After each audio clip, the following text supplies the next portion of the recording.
Hey, I'm Orrin Ross, estate planning attorney, and one of the big questions that comes up for people over 65 is what happens if I end up in a nursing home?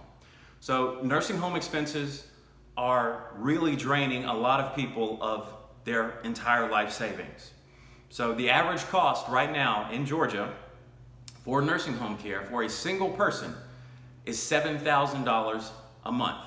And that's not even including your medical expenses. And it can be way over that. It can be $10,000 or $15,000 a month depending on where they are and what care they need. So it's really easy for people to blow through their entire life savings, and then once they get through with their life savings, once they're basically completely broke, then Medicaid will kick in and start paying for these nursing home and medical expenses.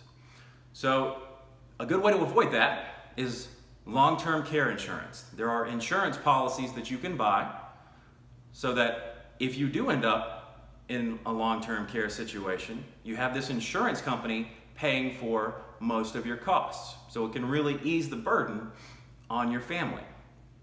Some people can't get those, if you have health conditions or, you're just past 65, it's pretty hard to get those policies. So for those clients, if you're not able to self-fund for nursing home expenses, so if you have at least a few $1,000,000, it's pretty unlikely that you're going to run out of money because of nursing home expenses. But for all the people in the middle, middle class people, what we can do is set up a Medicaid irrevocable trust. So with this trust, we're putting all your assets into it, and you're the trustee, so you can still control all of these assets. So you can still move your money around, you can sell your house and buy another one if you want.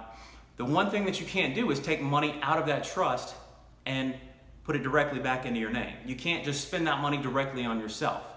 Because you can't spend that money on yourself, Medicaid can't make you spend it on your nursing home expenses. So you can still keep control of all your assets, but Medicaid can't touch them after 5 years. There's a 5-year look-back period for Medicaid. So you have to set all these things up 5 years in advance before the trust actually protects you. So these are a really good way to avoid long-term care expenses if you think that might be a real issue for you. And there are some people who can use them really well, some people who might not be able to. But if you'd like to learn more about those, please call our office at 678-250-4281, or you can find us online at OrrinRossLaw.com.